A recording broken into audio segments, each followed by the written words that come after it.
Hey, what's up, guys? Welcome back to the Forbidden Radio podcast. It's been a while. I'm here joined by my co-host Noah, and we also have Eric and Armani.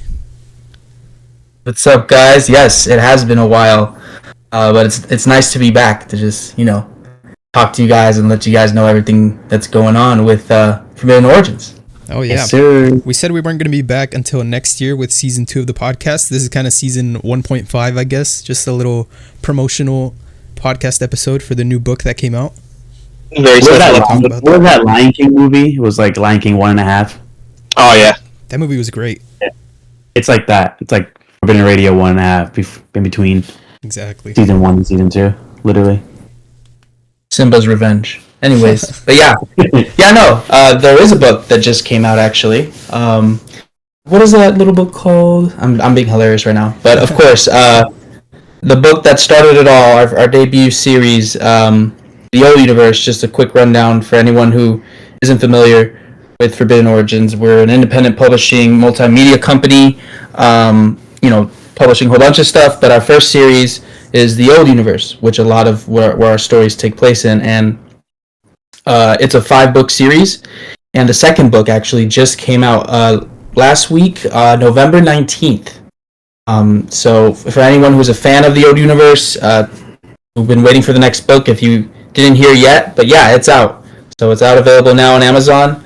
It's going to be available on TikTok probably this week. Yeah. We'll update on that too. But yeah, no, it's officially out. You can read the next chapter, get into it. And then for anyone who hasn't started, start with the first book. You can buy both books. That'd be great. But you can start with the first one. And if you like it, yeah, continue. Because we're going to keep showing the story along. But yeah, that was just my little promo here. But yeah, how you guys doing? I'm doing okay. I'm a bit rusty with my hosting skills, but I'm kind of getting back into it as we're going along. And if you haven't read the books, I would highly recommend you check it out. I read it. It was really good. I haven't read the second one. I haven't gotten my copy yet, but I'm very looking forward to it because it did kind of leave off on a cliffhanger on the first book if you haven't read it. So yeah, check them out, Amazon.com. Yeah, I mean, the first book did end on a cliffhanger, and I remember like when we did that, Eric and I were like, well, do we want to leave it on the cliffhanger, or do we kind of want to close it out and then start the second book completely fresh?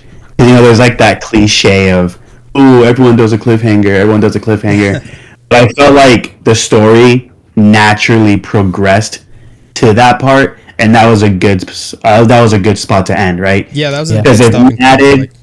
Yeah, because I felt like if we added everything into book 1 that we have in book 2, it would have been too much, Yeah. It would have been way too much lore into one novel, would have been way too much story into one novel, would have been way too much development in just one singular book. So it felt natural to end the book there and pick it up right where we left off in book 2. And what's cool about book 2 is that it's a continuation of the story, but there's so much new stuff going on as well. Like going on with Every. If you read book 1, you know who Every is. You get to see more character development with Zalan. You get introduced to him in book 1. And then you also get to see more of Corrin too, like more of his trauma, why he's doing what he's doing. And we show you that Corrin isn't like your typical hero, right? He's not just your black and white, okay, this is good, that's bad. No, he's going to go through a lot of things in book 2 that's going to make you as the reader even question if Corrin's a good guy. Like, holy shit, he just did that. Oh, he agreed to that. Oh, wait, what? So, yeah, book 2 is just a continuation of book 1. It's the Spear Saga. That's what we call it. And I feel like this podcast is really interesting to dive into, like, the certain characters and the motivations behind them, and also everything that's coming out with Forbidden Origins as a whole. And Noah and Angel, thank you for wanting to host this one. It's a pleasure to be back. We were contractually obligated to do so, I mean... Literally, right? If you don't record an episode for book 2, you are fired. Not even getting paid for this. I know, I was about to say this. We're doing this shit for the love of the game, baby. On a Monday night, jeez. Well, we want to do it on Friday, but some people had like stuff to do on a Friday, so yeah. Oh no! On Friday, I was like, I got things to do. I'll catch you all on Monday. No, I was dead tired on Friday, so I actually kind of appreciated it.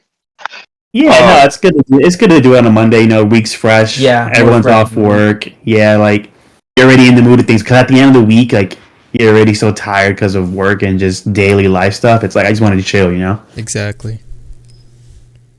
So, But yeah, in regards to the book, have you? What's the reception been like so far? I've seen some reviews and people are liking it, but have you got any DMs, any phone calls, anything, any emails? Like, what's the reception been like so far? yeah. So apart from the reviews that are slowly coming in on Amazon, we've been getting a lot of DMs on TikTok and IG of people either saying, Yeah. "Holy crap! Like I've been waiting for the book," or "Yo, I just bought the book." So that's been the reception so far in regards to like the DMs we've been getting on our socials. Um, really looking forward to those people letting us know what they think. We actually I want to shout out one of our readers.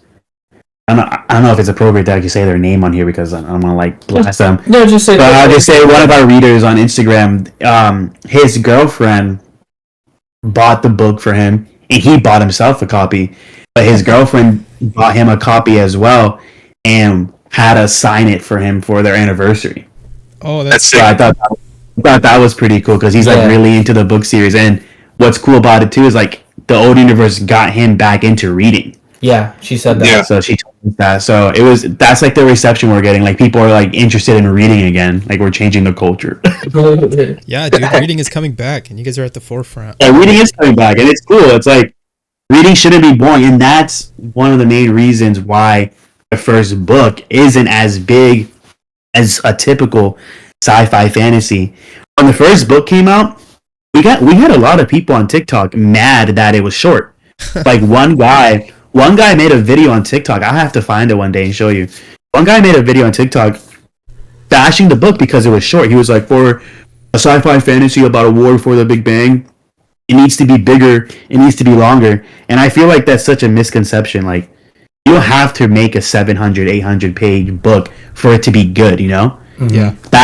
I feel like that's outdated. That's like the George R. R. Martin era. That's the Tolkien era. That's the J.K. Rowling era, where the access to social media and the internet wasn't as accessible as it is now. We didn't need to make a 900, 800 page sci-fi fantasy book when we have access to the website, to internet. That's what our website's for. We lore dump on there. We make a concise story. We focus on the characters. We focus on their motivations moving forward. And if you want to learn more about specific planets, specific factions, specific power abilities, etc., you go to the website, and that's where that's all.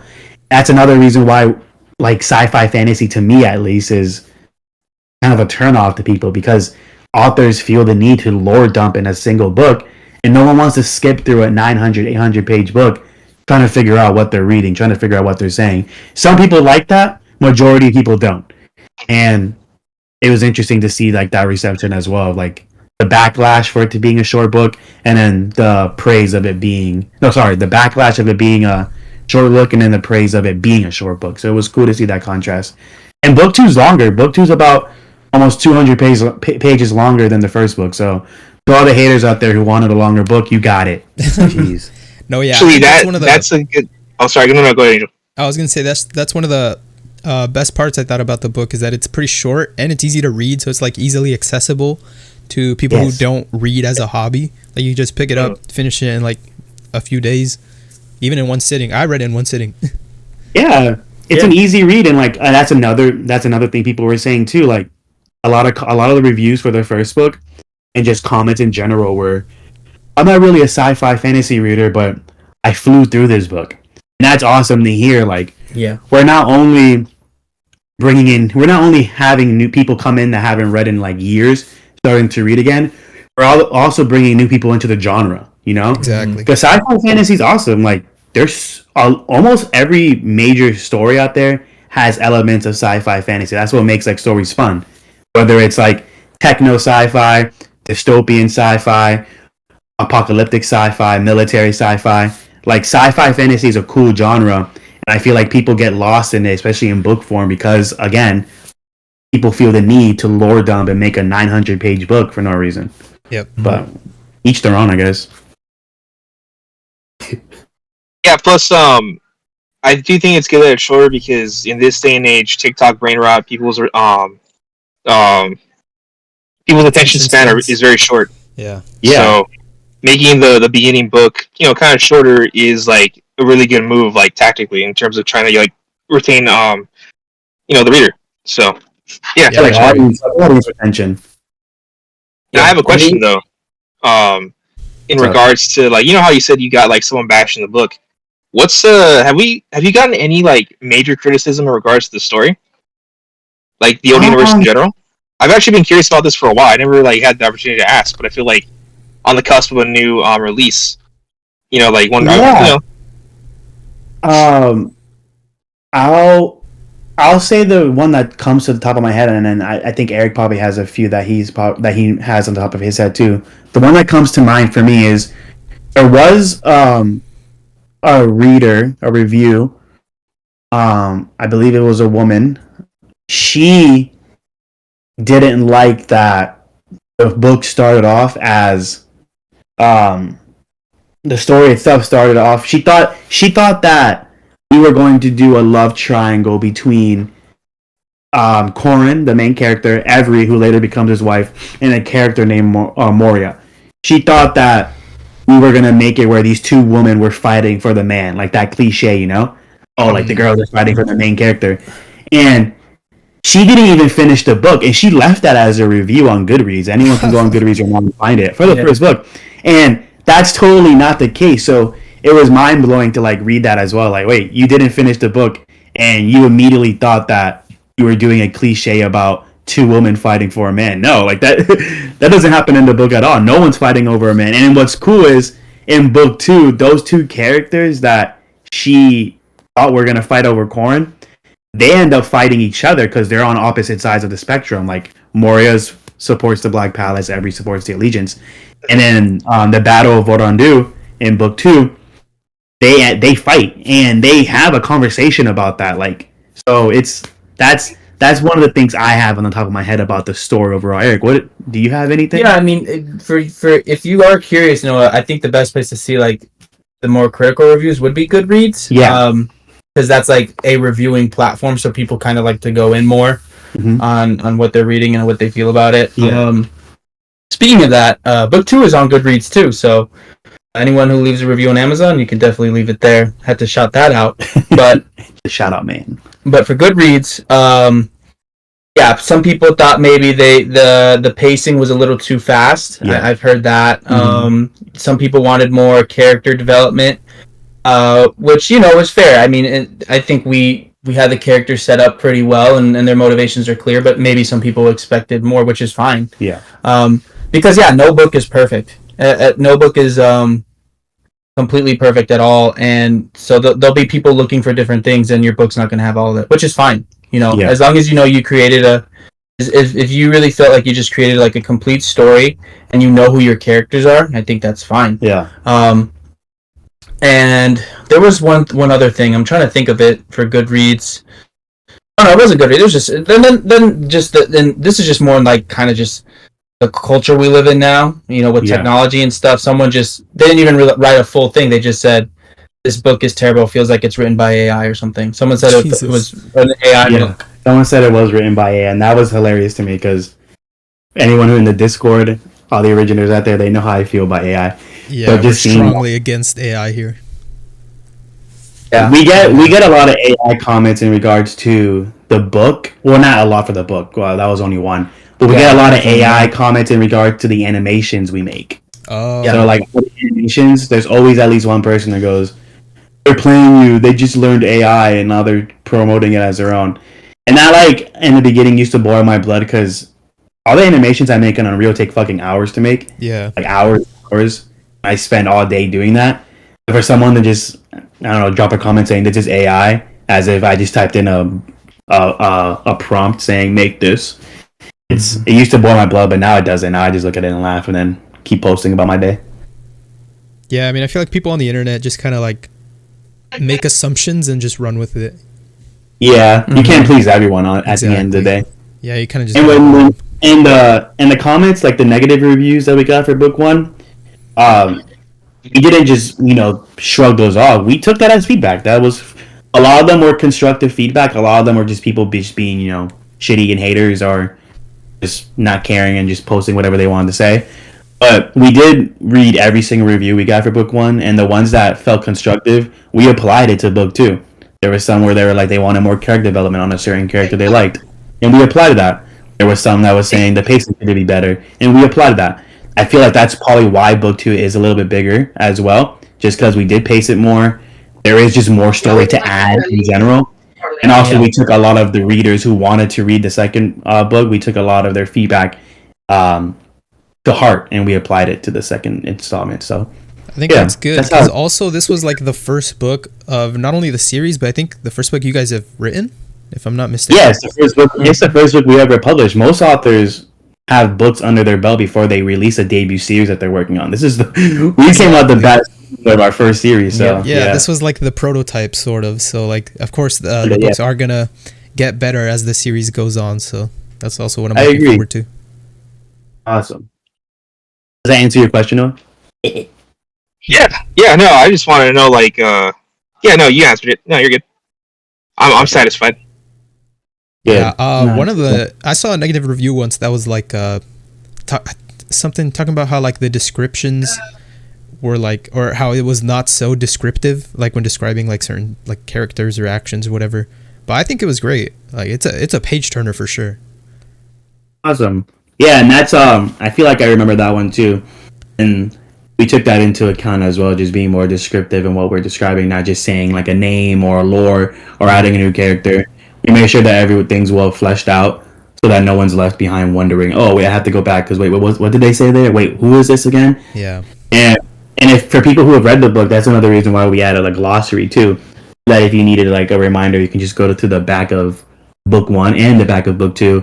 And we have a glossary there with all the character names, giving a little bio, all the planets, all the items, descriptions, and creatures, and all the weapons. Like everything that was already in book one and that was added in book two is in the glossary. So definitely check that out. I'm a big fan of glossaries and books. And a new thing that we added in book two as well, we added a QR code at the end of the book to the website. So that's smart. That's something that we're going to be adding for each book moving forward, like each, not just the old universe, not just the Spear Saga, but like every book that comes out of Forbidden Origins will always have a QR code that takes you to the website. You know what I saw a few months ago while I was in the middle of writing book two? Someone wanted a QR code at the beginning of each chapter, takes you to YouTube, and it's an animated scene of that chapter. That was like, that's dope, cool, but that's a lot of work. That's a lot of work to animate each chapter. And it could be what was book two? 28 chapters? No, book two is 23. 23 chapters, I think. Yeah, 23 chapters. I don't even know chapters in my book. That's psycho. But no, I know it's in the 20s. Yeah. 23 scenes, fully animated. Yeah, that would be a lot. Yeah. Could have done it. Part of me wanted to do it, but that's a lot. That's a lot of work. Maybe in the future, in later books, if we get like a bigger team or something to help you out with that.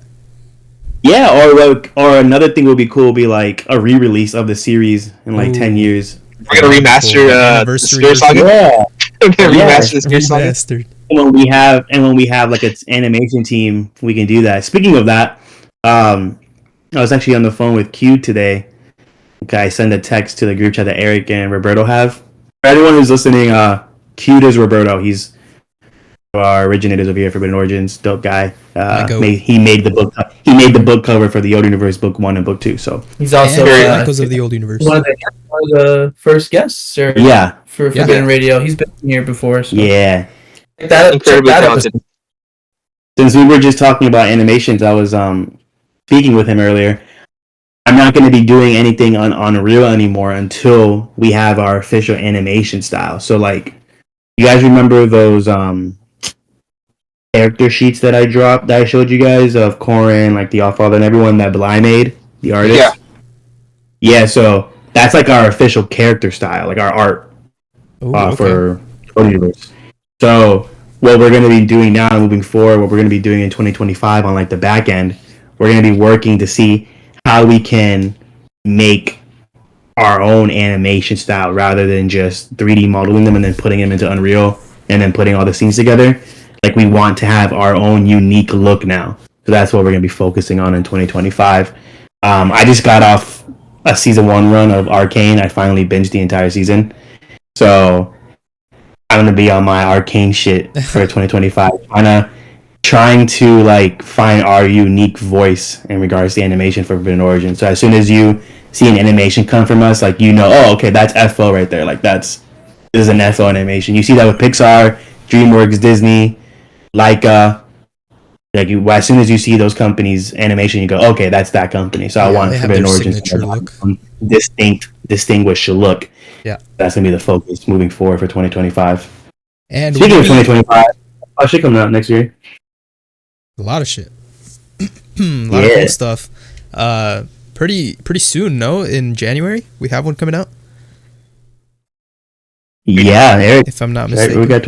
What do we got coming out in 2025? The comic? Yeah, we announced it, right? It's not like under wraps. We have our comic. The first comic coming out by our originator writer, who's also been on this show, Seth Fotopoulos, and their series. Sorry, I didn't mean to. And their series is called These Lies End in Death, and it's a story within the old universe that focuses on Asher Kells, their own original character, and oh my gosh, Sonny Havoc. Sorry, Sonny Havoc, the other partner, and it's taking place in the subspace underworld, which is it's like a whole other layer of the old universe in sci-fi, where you would see, you know, bounty hunters, the ragtags, basically like the criminal underworld and the things that go on, you know, under or behind the watchful eye of the Black Palace or whatever authority figure, and how they operate in the shadows. So it's going to be really cool. Kareem Spencer, he is the artist for the series, and his art is super good, super phenomenal. It only gets better, and he really did an amazing job with the first issue. I think a lot of people are going to like it. Yeah. And it's a cool story. And I mean, me and Armani, we're working on issue 2, but we want to see, you know, we're already like, oh, what happens next? You know, what happens in the next panels? Some really, you know, really cool characters come in. The world is super cool, and yeah, you know, it's a more visual thing for people who are fans of that. And I think, you know, having more of a visual medium is always a great thing. I mean, we always do a visual stuff, you know, even for our novels. You know, there'll be animations, there'll be art. We like to bring it to life. So this is a good way to do that. Expand. So that's what we have first coming out in 2025. Pretty soon.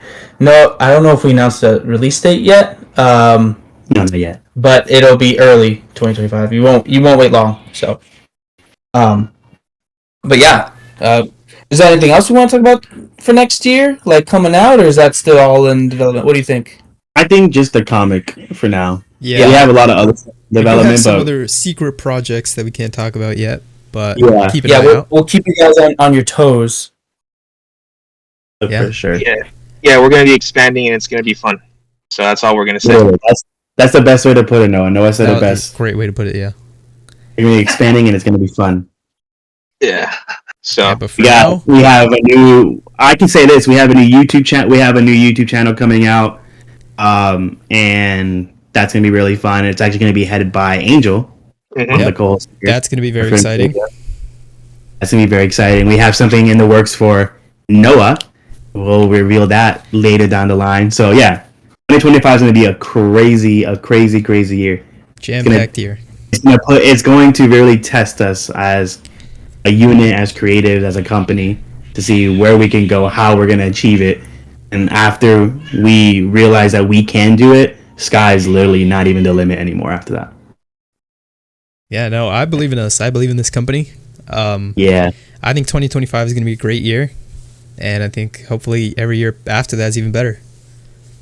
I agree. It's only look at how far we've come already in just like a short amount of time of knowing each other. Exactly. And also living in like a separate states and having on different time zones and different age groups. Different scheduling and stuff. Literally. Mm-hmm. Like we're doing all this just because, you know, we want to be here and we see the vision and we know where we can take it. internally we have it labeled as Project 2025, baby. Can't wait. Yeah. Yeah, Project 2025. Good timing on that. Gosh. Oh my god. Everyone has their own Project 2025. FO is gonna get HQ is gonna get firebombed. Project 2025. No, but on that note, I think I can hear Lisa Malgaib in the background over there crying. I think it's actually a good way to end it. We have a lot coming out, guys. Book 2 is out. I appreciate everybody for listening. I appreciate our 2 friends and founders joining us today on the episode. Yeah, Angel, anything else you want to say? Just thank you for listening. Leave reviews on the book if you've read it on Amazon and on Goodreads. Check us out on TikTok. Follow the Forbidden Origins Instagram. Check out our website. We have blog posts that are posted weekly or twice a week. And yeah, check everything out. Thank you for listening. oh, sorry. It's okay. It's okay. No, I was going to say, just piggybacking off what Angel said, the Old Universe Book 2 is out now. You can get it on Amazon. You can get it for free if you have Kindle Unlimited. In the meantime, read the Old Universe Book 1 so you can pick right up and start the Old Universe Book 2. Can't wait to review everything we have coming out in 2025. Again, thank you for listening. Angel and Noah, you guys are amazing hosts. Happy to be here with you guys. Eric? Yeah, no. Just want to do one big thank you. Thank you to you guys, and thanks to everyone who's already got the book. We see the numbers that's coming in, so thank you for the support on that. But yeah.